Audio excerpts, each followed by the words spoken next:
Hello everyone, आप सभी का स्वागत है आप सभी के यूट्यूब चैनल यूनिक क्लासेस पर। तो आज जो है हम सभी एग्जाम की जो डेटशीट आ चुकी है उसके बाद सभी बच्चों का एक ही क्वेश्चन आ रहा है मेरे पास कि मैम एडमिट कार्ड को तो छोड़ो, मैं ऑलरेडी आपके साथ डिस्कस कर चुकी हूँ।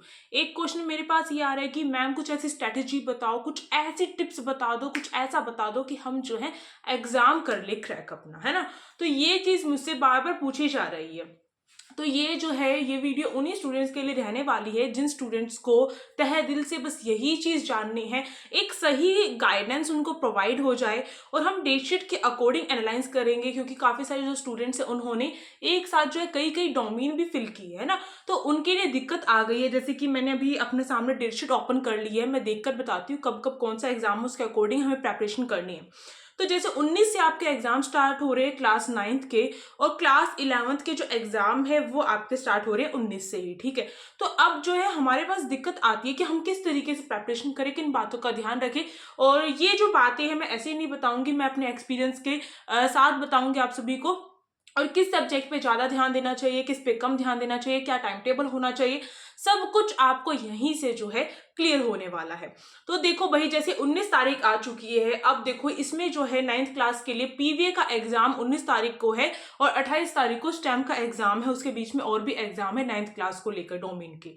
तो वो तो आप सभी ने देखी ली होगी जो वीडियोस थी। अब देखो हम मान कर चलते हैं जैसे ही पीवीए का एग्जाम स्टार्ट हो जाएगा उसके बाद मुश्किल से हर किसी के पास 2 3 या 1 दिन रह जाएगा, है ना।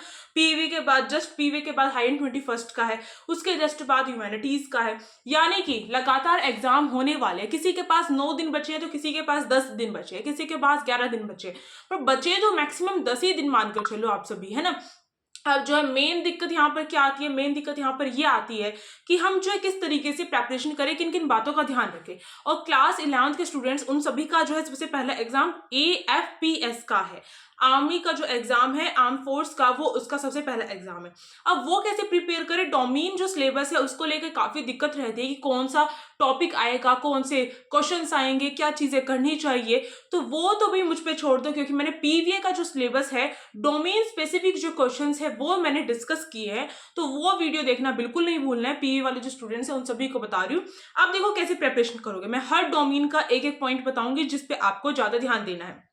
जैसे कि अगर मैं स्टार्ट करती हूँ पीवीए से, पीवीए में जैसे मैंने बताया कि आपका जो है रीजनिंग बहुत इंपॉर्टेंट है, क्योंकि 2 सेक्शन जो है रीजनिंग के आ रहे हैं। अब ऐसा टाइम आ चुका है कि आप जो है न्यू टॉपिक करने की बजाय मैं कहूंगी न्यू टॉपिक की थोड़ी थोड़ी चीजें सीख लो, बट अगर आपने प्रीवियस जो भी चीजें सीखी हैं उनको अगर आप अभी रिवाइज करोगे तो वो इंपॉर्टेंट है। यानी कि आपको न्यू टॉपिक अगर आप जो है 1 घंटा न्यू टॉपिक सीखने के लिए दे रहे हो, तो मेरा मानना यह है कि पूरे दिन में आपको कम से कम जो है जो 3 घंटे मान के चलो, 3 घंटों में से 1 घंटा अगर न्यू चीज सीखने के लिए दे रहे हो तो 2 घंटे आपको रिवीजन के लिए देना पड़ेगा। नहीं दिया तो कुछ नहीं होने वाला है। अब रिवाइज कब करें, कैसे करें, टाइम फिक्स नहीं हो रहा मैम इसके बीच में तो जो है स्कूल्स भी हैं, है ना, स्कूल में भी जाओगे आप सभी, छुट्टियां खत्म होने वाली है, तो कैसे सब कुछ होगा। अब चलो भाई मैं बताती हूँ कैसे सब कुछ करना, मेरे इस पर चल लोगे ना, मेरे मार्गदर्शन पर, है ना, तो हो जाएगा। कैसे होगा वो तो आप सभी को ही करना है। अब देखो क्या बात है, अब देखो आपका जो स्कूल है वो स्टार्ट होने वाले हैं, ठीक है, जो स्कूल्स हैं वो स्टार्ट हो जाएंगे। इसके बाद क्या होने वाला है, इसके बाद सुबह उठकर जाओगे तो मान के चलो 7 बजे घर से निकलते हो, आओगे 3 बजे, 3 बजे कोई 2:30 बजे भी आ जाता है, तो रेस्ट वेस्ट करके 3 बज जाएंगे। अब भाई कैसे तैयारी करेंगे उसके बाद भी हम, और कुछ बच्चों के तो अभी से स्कूल स्टार्ट भी हैं, तो कैसे करनी है तैयारी, अब ये बात ध्यान से सुन लो। अब जो है आपको क्या करना है, थोड़ी सी अपने शरीर को मजबूती देनी है।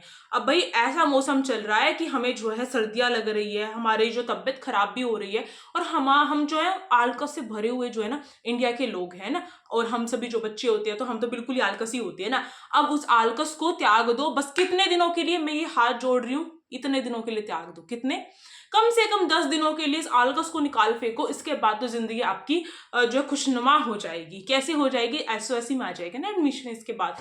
तो जो सपना देखा है उसके लिए अगर इतना सा सेक्रीफाइस करना पड़ेगा ना तो हो सकता है।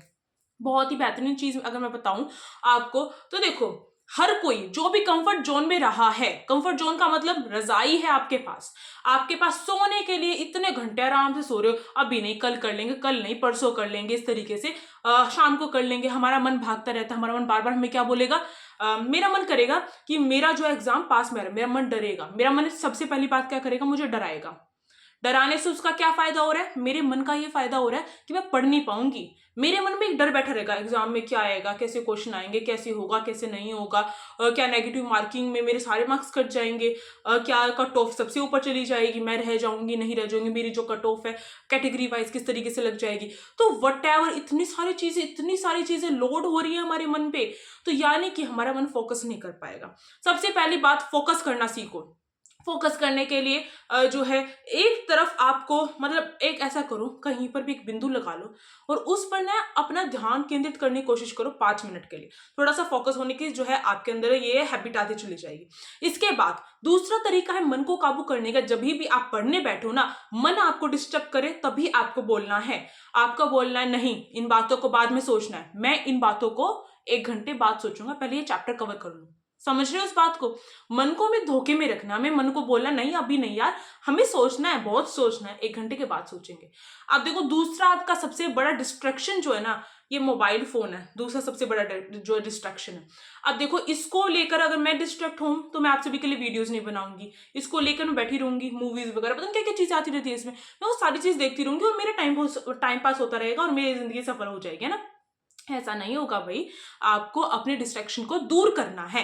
तो दूसरी बात, पहली बात मन को कंट्रोल में करो, ठीक है, मन को कंट्रोल करने का तरीका मैंने आपको बताया। दूसरी बात, जो मोबाइल फोन्स हैं उनको आप दूर फेंको। जब भी पढ़ने बैठो ना, अगर फोन में से पढ़ रहे हो तो ठीक है।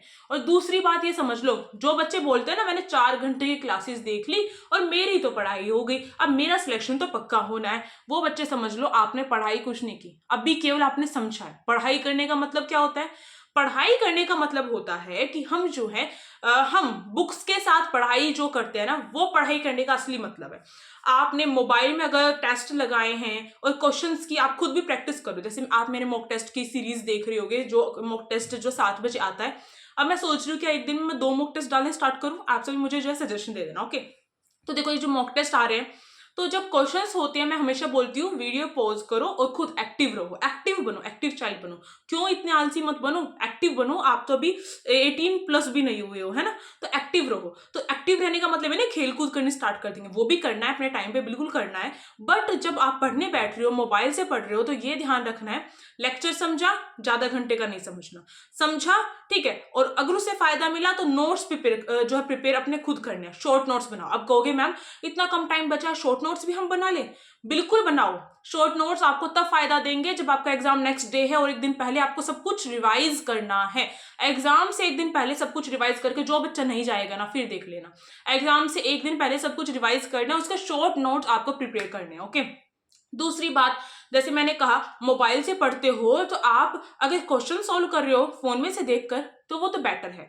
बट अगर आप जो है मोबाइल से लेक्चर्स पे लेक्चर्स देखते जा रहे हो और आपके ऐसे करके 2 घंटे बीत गए और मम्मी को लग रहा है मेरा बेटा तो बड़ा होशियार है, मेरी बेटी रानी तो बहुत जो है होशियार है, वो तो पूरे दिन मोबाइल में पढ़ती रहती है, बुक खुली हुई है।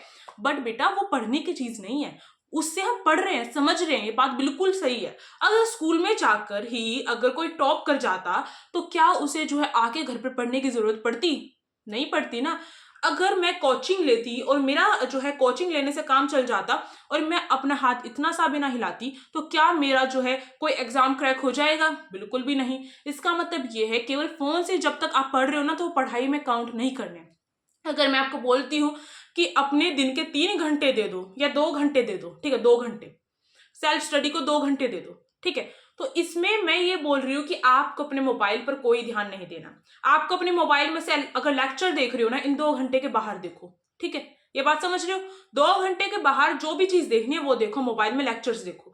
बट इन 2 घंटों में आपको रिवीजन करनी है, आपको प्रैक्टिस करने हैं, क्वेश्चंस के ज्यादा से ज्यादा शॉर्ट नोट्स प्रिपेयर करने, जितना हो सके जितना शॉर्ट बना सको उतने शॉर्ट नोट्स प्रिपेयर करो, ठीक।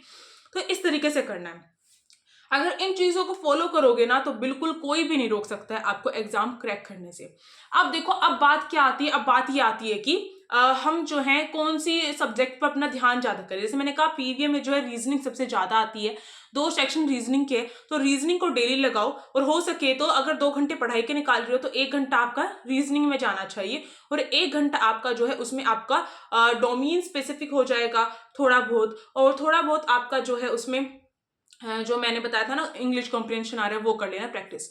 तो ये मत सोचना, देखो मेरे को पता है कि जो स्टैम के जो स्टूडेंट्स हैं उनके में इंग्लिश कॉम्प्रिहेंशन नहीं आ रहा, बस उनको छोड़कर हर जितने भी डोमेन है उनमें इंग्लिश कॉम्प्रिहेंशन आ रहा है। तो उन सभी को मेरा यही सजेशन है कि आप सभी 15 मिनट अपने ऐसे निकालो, अपनी पूरा जो 24 घंटे है उसमें से 15 मिनट ऐसे निकालो, 12 घंटे तो आप रहते हो ना, सोते नहीं हो ना, तो 12 घंटे ऐसे निकालो कि आप जो है केवल और केवल 15 मिनट ऐसे निकाल दो कि आप जो है केवल पैसेज की प्रैक्टिस करो। अब पैसेज की कैसे प्रैक्टिस करोगे, कुछ स्टूडेंट्स के मन में होता है। तो देखो अपने क्लास 8 के लेवल का पैसेज सर्च करो और मिल जाएगा आपको, आसानी से मिल जाएगा। बहुत एग्जाम होते हैं क्लास 8 के लेवल के भी, तो उनको देखो, उनमें प्रैक्टिस करो, ठीक है। पैसेज की प्रैक्टिस जितनी हो सके उतनी कर डालो। अब क्यों मैं ऐसा क्यों बोल रही हूँ, स्टूडेंट सोचते हैं पैसेज पैसेज तो बच्चों का खेल है, जाकर एग्जाम में करेंगे, तो ये चीज तो गलत सोच रहे हो ना। अगर आपकी प्रैक्टिस नहीं होगी तो आपके वहां पे 15 मिनट से भी ज्यादा मिनट चले जाएंगे वहां पर केवल और केवल आंसर खोजने में। टाइम गया तो आपके क्वेश्चन छूटेंगे तो फिर क्या होने वाला, फिर तो ठेंगा मिलेगा, ऐसा होगा। तो इसलिए बोल रही हूँ पैसेज की प्रैक्टिस करो। दूसरी बात, अगर मैं देखूँ अगला जो एग्जाम है मेरे ख्याल से 121 का है, फिर ह्यूमैनिटीज का, हाँ यही है। तो देखो इसी तरीके से AFPS का जो क्लास 11th का एग्जाम है 19 को, तो उनको ध्यान रखना है, उनको अपने डोमेन स्पेसिफिक जो सिलेबस है वो तो करना ही करना है, जिसमें आपकी जनरल नॉलेज आ जाएगी और आपकी जिसमें जनरल साइंस होगी और जनरल SST होगी वो आती है। अब वो क्या सिलेबस रहेगा, कौन से टाइप के क्वेश्चन होंगे, वो तो उनकी स्ट्रेटेजी की जो AFPS के लिए क्लास 9th और 11th के लिए जो वीडियो आएगी ना स्ट्रेटेजी की, तो वो देखना, उसके बाद आपको आइडिया लग जाएगा। अब देखो हाई एंड 21 जो है उसी तरीके से उनको भी डोमेन में दिक्कत रहती है, तो उनके लिए मैं सोच रही हूँ कि एक वीडियो लेकर आऊँ जिसमें आपको समझ में आएगा कि कहाँ से क्या चीजें प्रेपरेशन करनी है आपको। तो डोमेन AFPS, हाई एंड 21 और PVA, इनको डोमेन पे इतना ध्यान देने की जरूरत नहीं है, जितना ध्यान इनको किन पे देना है, इंग्लिश कॉम्प्रिहेंशन पे देना है, आपको रीजनिंग पे देना है। ये दो चीजें ऐसी मान के चलो जिन पे आपको ध्यान ही ध्यान देना है। AFPS वाले जो स्टूडेंट्स है मेरे ख्याल से उनके मैथ्स भी आती है, तो उस पर भी ध्यान देना। अब देखो इस तरीके से स्टैम की बात करूं, चाहे 11th क्लास की बात करूं, चाहे क्लास 8 की बात करूं, तो स्टैम पे एक चीज ध्यान रखो, स्टैम पे आपकी रीजनिंग आती है, साइंस आती है, मैथ्स आती है, ठीक है, इसी तरीके से रहता है। अब जो 11th क्लास के जो स्टूडेंट्स हैं जिसके में PCM जिन्होंने ली है उनके में मैथ्स आएगी, बट PCB जिन्होंने ली है उनके में बायोलॉजी आएगी, मैथ्स नहीं आएगी, तो ये बात ध्यान रखनी है। तो अब देखो क्लास 9th की अगर मैं बात करूँ ना, तो उनको क्या चीजें फॉलो करनी चाहिए, तो उनको सबसे ज्यादा जो है अगर मैं देखूं मैथ्स करनी चाहिए। जितने ज्यादा नंबर की मैथ्स करोगे उतना अच्छा रहेगा, क्योंकि मेरे ख्याल से 240 के आसपास की तो उनकी मैथ्स ही आ जाती है। तो मैथ्स करना इंपॉर्टेंट है, डेली मैथ्स के क्विज लगाओ, डेली मैथ्स के क्वेश्चंस लगाओ, डेली NCERT की प्रैक्टिस करो, जितना हो सके NCERT मैथ्स की करके डाल दो। अब कौन सी क्लास की करनी है, क्लास 8 की करनी है, ये तो मैंने आपको बता दिया। इंपॉर्टेंट चैप्टर्स मैंने बताए थे कौन कौन से करने हैं, तो उसकी वीडियोस देख लो भाई, क्योंकि वो आप सभी के लिए बनाई जा रही है, देखना हो तो देखो, उनसे आपको पता चलेगा कौन कौन से इंपॉर्टेंट टॉपिक्स है जो करने हैं आपको, ठीक है, तो वो टॉपिक्स आप कर लेना। इसके बाद अगर बात करूं, मैथ्स की जितनी हो सके उतनी प्रैक्टिस करो। अब कुछ स्टूडेंट्स कहते हैं मैम मैं मैथ्स में वीक हूं, तो मैं क्या करूं, तो मेरा क्या स्टेम में होगा, नहीं होगा, बिल्कुल होगा, कैसे होगा। अब आपको मैथ्स में से वो टॉपिक्स निकाल के लाने हैं जो टॉपिक्स आपके स्ट्रॉन्ग है, वीक टॉपिक्स को छोड़ो, जो स्ट्रॉन्ग टॉपिक हैं वो टॉपिक निकाल के लाओ, उनके टाइप्स ऑफ क्वेश्चन जितने बन रहे हैं ज्यादातर वो क्वेश्चंस कवर करो। अब तीसरी बात क्या निकल के आती है, अगर मैम इतना कर लिया तो क्या हमारा हो पाएगा। अब उसके बाद आपको रीजनिंग करनी है, साइंस करनी है, रीजनिंग साइंस पर अपना पूरा फोकस डाल दो। जिसकी मैथ वीक है उसको रीजनिंग और साइंस करनी है अच्छे से, हर चीज घोट के पीनी है। समझ रहे हो, घोट के पीने का मतलब हम सोचते थे बचपन में कि मिक्सी में कुछ घुमाएंगे और पियेंगे, ऐसा होगा कुछ, ऐसा कुछ नहीं होता है। तो यानी कि आपको जिसकी मैथ वीक है उन बच्चों को मेरा यही सजेशन है, रीजनिंग और मैथ का पोर्शन मिलाकर देखोगे तो वही मैथ्स के रीजनिंग और साइंस का पोर्शन मिलाकर देखोगे मैथ्स के बराबर हो जाएगा। जिसकी साइंस वीक है और स्टेम में जाना है तो वो मैथ्स और रीजनिंग करेगा। तो इस तरीके से आपको कोई दो सब्जेक्ट ऐसे पकड़ने पड़ेंगे, बट मैथ्स को पूरी तरीके से स्किप आप नहीं कर सकते हो। तो ये बात हो गई। मेरे ख्याल से मैंने सारे डोमेन्स के बारे में बता दिया ना, एक बार मैं देख लेती हूँ, चेक कर लेती हूँ। और हमारी जो वीडियोस आती है मॉक टेस्ट की उसको देखा करो, उसमें जो क्वेश्चंस कराए जाते हैं ना उन क्वेश्चंस को प्रैक्टिस करो, मुझसे पहले करने की जो है पूरी तैयारी करा करो। जैसे कि अगर कोई क्वेश्चन मैं बताने वाली हूँ कि नेक्स्ट क्वेश्चन है, तो वीडियो को पॉज करो, वीडियो को पॉज करने के बाद आपको उसको खुद की प्रैक्टिस करके देखना है, तो हो जाएगा, बिल्कुल हो जाएगा। अगर मैं देखूँ तो यहाँ पे PVA हाई एंड 21 का मैंने बता दिया। ह्यूमैनिटीज, हाँ ह्यूमैनिटीज का जो है क्लास 11th और क्लास 9 दोनों के लिए मैं बताती हूँ। देखो ह्यूमैनिटीज में क्या करना है, रीजनिंग करनी है, इंग्लिश कॉम्प्रिहेंशन करना है। रीजनिंग और इंग्लिश कॉम्प्रिहेंशन जो है ना ह्यूमैनिटीज में ऐसा करना है कि आप ठीक ठाक मार्क्स ले आओ। इसमें डोमेन जो सब्जेक्ट है ना उसका मेन है। क्लास 11th में भी देखूँ मैं और क्लास 10th में भी देखूँ, क्लास 8th में भी देखो, है ना, क्लास 11th और क्लास 8th। तो क्लास 8th के स्टूडेंट्स ये ध्यान रखो, उनका जो डोमेन जो सिलेबस है ना उससे ज़्यादा उनका पोर्शन रीजनिंग ले रहा है और इंग्लिश कॉम्प्रिहेंशन ले रहा है, तो उसको ध्यान में रखो, उसे अच्छे तरीके से करो। और अगर जो ह्यूमैनिटीज़ के जो स्टूडेंट्स हैं ना क्लास 8th के, उनको ध्यान रखना है उनकी एनसीईआरटी की जो बुक है ना उन्हीं के बिल्कुल सेम जो टॉपिक होते हैं ना वही छाप के दे रखे हैं उन्होंने। समझ रहे हो इस बात को? तो उन टॉपिक्स को एनसीईआरटी से कवर करना है। जो छोटे छोटे बॉक्स होते हैं, जो छोटी छोटी पिक्चर्स होती है, हर चीज को कवर करना है एनसीईआरटी में। मतलब अब क्लास 11th की बात करूँ ह्यूमैनिटीज की, तो उसमें जो है उनको जो डोमेन वाला जो सिलेबस दे रखा है वो अलग है, डिफरेंट है, उसको सर्च करके ही करना पड़ेगा आपको। मैं कोशिश करूंगी अपलोड करने की, अगर हो पाएगा। मेरे पास देखो इतने सारे डोमेन, आप एक डोमेन पढ़ने में परेशान हो जाते हैं, मेरे पास तो इतने सारे डोमेन है जिनको मुझे करवाना है ना, तो उनको मैं करवाने की कोशिश करूंगी। अभी जो मॉक टेस्ट चले हुए हैं उनको करो अच्छी तरीके से, और टाइम टू टाइम हम और भी क्वेश्चंस लाने की जो है पूरी कोशिश करेंगे जिससे आपकी प्रेपरेशन हो सके, क्योंकि यूनिक क्लासेस करना आ रहा है, एसओएससी हमारा है ना, और इसको मुमकिन भी करेंगे हम। तो इसी बात पर अब देखो इतनी देर तक यहाँ तक आ चुके हो तो लाइक करना बिल्कुल मत भूलना, बिल्कुल भी मत भूलना, और इसी के साथ सब्सक्राइब कर देना, क्योंकि क्लासेस तो होंगी यहाँ पर। अब पढ़ना ना पढ़ना आपके ऊपर डिपेंड करता है, आप कितना पढ़ोगे कितना नहीं पढ़ोगे, बट मेरा काम था आपको समझाना, सही जो गाइडेंस है प्रोवाइड करना।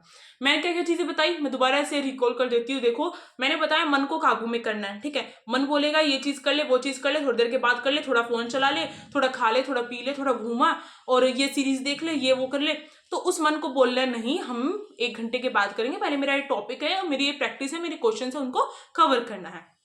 दूसरी बात मैंने बताई, जब मन काबू में हो जाएगा तो उसके बाद क्या करना है आपको, उसके बाद रिवीजन पे पूरा फोकस रखना है। और तीसरी बात मैंने बताई, फोन से दूर रहो। फोन से दूर रहने का मतलब ये है कि आप जो है 2 घंटे कम से कम दिन में ऐसे निकालो जिसमें केवल और केवल क्वेश्चंस की प्रैक्टिस हो रही है, केवल और केवल रिवीजन कर रही हो, ठीक है। उसमें फोन का कहीं पर कोई यूज नहीं होगा, फोन का यूज तभी होगा जब उसमें से देखकर क्वेश्चंस कर रहे हो आप, ठीक है। तो ये हो गया। और जो लेक्चर्स है फटाफट कवर करो अपने यूट्यूब से, जैसे हम डालते हैं तो उनको फटाफट देखो और कवर करो, और उसके बाद जो है रिवीजन करने के लिए शॉर्ट नोट्स प्रिपेयर करो, खुद एक्टिव बनो, मैंने ये बोला है, ठीक है, खुद एक्टिव बनो। फोर्थ मैंने बोला है हर डोमेन के बारे में फिफ्थ मैंने बोला है हर डोमेन के बारे में मैंने बताया आपको कि इस डोमेन पे किस चीज पे फोकस करना है, इस डोमेन पे किस चीज पे फोकस करना है। तो मेरे ख्याल से इतना बताना काफी होगा, इनफ होगा। अब सही गाइडेंस तो प्रोवाइड कर दिया, किसको उस रोड पे चलना है जो मैंने बताया है वो आप सभी पे डिपेंड करता है। तो मेरे ख्याल से वीडियो अच्छी रही होगी, आप सभी के लिए काफी ज्यादा नॉलेजेबल रही होगी। अगर रही है तो आप सभी इस वीडियो कर सकते हैं लाइक ढेरों सारा, और सब्सक्राइब कर सकते हैं, और इसी के साथ कमेंट बॉक्स में भर दो भाई कमेंट्स। मुझे लगना चाहिए मेरे स्टूडेंट्स एक्टिव हैं, मुझे लगना चाहिए मेरे स्टूडेंट्स ने मेरी बातें ध्यान से सुनी है। अब जो ये मैंने 5 बातें बताई ना, 5 की 5 बातें कौन कौन कमेंट बॉक्स में बताता है वो मैं देखती हूँ। यानी कि हर किसी को पता रहना चाहिए 5 बातें, कमेंट बॉक्स भर दो जिससे पता चले मुझे कि मेरे स्टूडेंट्स ने ध्यान से वीडियो देखी है। तो चलिए अब मिलते हैं, जो नेक्स्ट जो भी क्लास होगी, जो भी वीडियो होगी, कुछ भी होगा हमारे यूट्यूब चैनल वो आप सभी को मिल जाएगा। टेलीग्राम ग्रुप को ज्वाइन कर लेना यूनिक क्लासेस के नाम से, इसी के साथ साथ इंस्टाग्राम आईडी भी यूनिक क्लासेस के नाम से ही है, और यूट्यूब चैनल भी यूनिक क्लासेस के नाम से, जिसे आप सभी को सब्सक्राइब करना है और इस वीडियो को लाइक करना है। Thank you for watching this video.